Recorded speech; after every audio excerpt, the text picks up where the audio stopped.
Dear students, good morning. Welcome to अम्मी senior secondary school.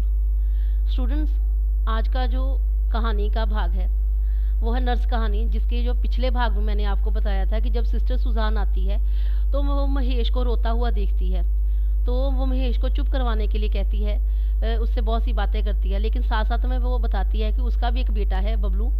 जब उसकी आया जो है उसके साथ बैठती है, गाना गाती है, तो वो हाथ पैर हिलाता है जैसे वो नाच रहा हो.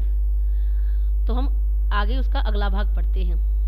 महेश छोटे बबलू की कल्पना करते हुए पूछ बैठा, वह और क्या करता है. सिस्टर सुजान महेश को सूप पिलाती हुई बोली, बोलना तो उसे आता ही नहीं, फिर भी वह कैसी कैसी तो आवाज़ें निकालता है. अंगू अंगू गूं गूं और यूं गाल फुलाता है. स्टूडेंट्स, अंगू अंगू गूं गूं वो बच्चा करता है जो अभी बहुत ही छोटा होता है, क्योंकि जो छोटे बच्चे होते हैं वो सिर्फ हमारी बातें सुनते हैं, लेकिन अब जब वो अभी बोलना नहीं चाहते, बोलते नहीं हैं, ना ही उनको भी बोलना आता है, तो फिर वो अपने अंदर से जो आवाज़ निकलती है उसके साथ बोलते हैं. सुजान अपने गालों को फुलाती बबलू जैसी आवाज़ें निकालने की कोशिश करने लगी. महेश को हंसी आ गई. सुजान उसे दवाई पिलाते हुए बोली, मैं तुम्हें अपने शैतान बबलू की बहुत सी बातें बताऊंगी, लेकिन बाद में. अभी तो मुझे काम है ना. कोई भी काम हो तो बेल बजाकर मुझे बुला लेना, जैसे घर में मम्मी को बुलाते हो. अस्पताल में नर्स ही मम्मी होती है. स्टूडेंट्स, इन लाइनों में ऐसे ये हमें पता चलता है कि जो नर्स है सिस्टर सुजान है, वो बच्चों को अपनी ममता के द्वारा ही अपने भाव में जो है ढाल लेती है. दूसरे दिन शाम के 4 बजते ही सरस्वती अस्पताल के गेट तक पहुंच गई. कल बेटे का ऑपरेशन सफल हुआ, इसका उसे संतोष था, परंतु बेटे ने रात कैसे बिताई होगी ये सोचते ही घबरा गई. कल उसे रोता छोड़कर आना पड़ा था, आज उसे किस तरह छोड़कर आ पाएगी, सोचते ही उसके माथे पर पसीना निकल आया. बेटे के पलंग तक पहुंचते पहुंचते सोचों ने समय को लंबा कर दिया. महेश को चूमते हुए बोली, बेटा कैसा है तू. अरे मम्मी तुम आ गई. महेश ने माँ के गले में बाहें डालते हुए पूछा, पापा कब आएंगे.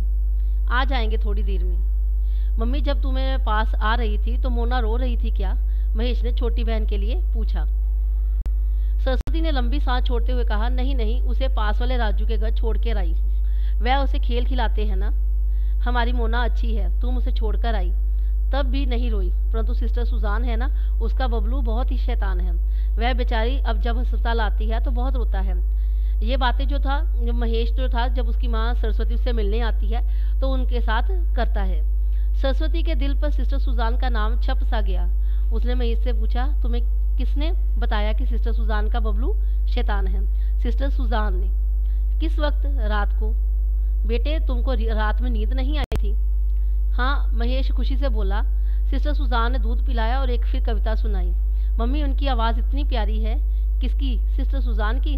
ये बातें जो थी सरस्वती उससे पूछती है. हाँ, और मम्मी उनके बबलू का नाम भी महेश है. और मम्मी सिस्टर सुजान पता है क्या करती हैं, बबलू के बिस्तर के ऊपर जो डंडा है उसमें खिलौने बांध देती हैं. सरस्वती के 2 घंटे कैसे निकल गए उसे पता ही नहीं चला. 6 बजे जब मुलाकाती जाने लगे तब उनका मन घबराने लगा. मुलाकाती जो लोग हॉस्पिटल में अपने मरीजों को देखने के लिए, अपने रिश्तेदारों को देखने के लिए आते हैं, उन्हें मुलाकाती कहा जाता है. उन्हें एक समय दिया जाता है जिस समय में उनको मिलना होता है. स्टूल से उठते ही बेटे को प्यार करती बोली, बेटे अब मैं जा रही हूँ, 6 बज गए हैं ना. हाँ मम्मी जल्दी जाओ. मोना को राजू के घर से जल्दी ले आओ. आज बेटा घर जाने की इजाज़त यूँ खुशी खुशी देगा, उसने सपने में नहीं सोचा. ये बातें जो थी सरस्वती खुद सोच रही थी. घर जाते जाते वह असंभव को संभव करने वाली सिस्टर सुजान की कल्पना करने लगी कि कैसी होगी सुजान नाम की सोनपरी जिसने ये जादू कर दिखाया. 13 दिन बाद महेश को अस्पताल से छुट्टी मिली. घर आकर वह अपनी छोटी बहन मोना और पड़ोस के दोस्तों से ऐसे मिला जैसे वर्षों बाद घर लौटा हो. सारा दिन खुशी से बिताते हुए वह शाम होते होते भूल चुका था कि 13 दिन अस्पताल में बिताकर आ रहा है. परंतु सरस्वती ना तो अस्पताल को भूली थी, ना ही सिस्टर सुजान को. सुबह बेटे को घर लाते समय उसने पता लगा लिया था कि आज सिस्टर सुजान की ड्यूटी शाम 4 बजे से है. शाम के 5 बजते ही वह अस्पताल जाने की तैयारी हो गई. उसके हाथों में सिस्टर सुजान के लिए गुलदस्ता और बबलू के लिए शानदार गिफ्ट था. अस्पताल जाते हुए वो अजीब सी खुशी महसूस कर रही थी. 12 दिन से जिस स्त्री के प्रति उसका दिल शुक्रगुजार था, आज उसके सामने पहुंच अपने मन के भावना कैसे व्यक्त करेगी.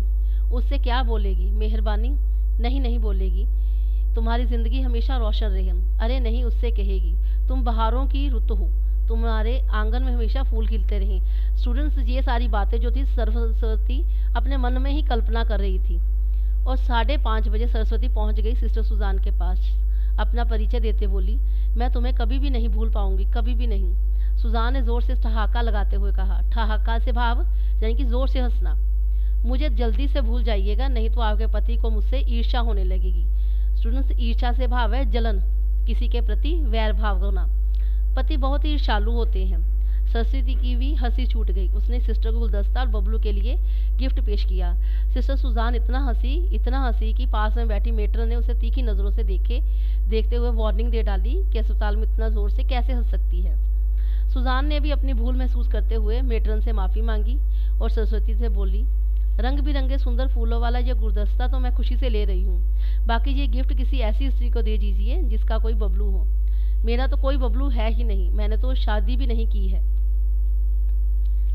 स्टूडेंट्स, इस कहानी से हमें ये पता चलता है कि नर्स जो है एक अस्पताल में हमारी माँ की तरह एक काम करती है। जिस तरह से माँ बिना किसी वैर भाव के, बिना किसी अपने लिए कुछ वापस मांगते हुए हम सबकी मदद करती है, हम सबकी सेवा करती है। घर में हमारे लिए सारा काम करती है, कपड़े धोती है, प्रेस करती है, बर्तन धोती है, घर का सारा काम करती है, हमारे लिए खाना बनाती है, हमारे लिए पढ़ाई में हमारी मदद करती है।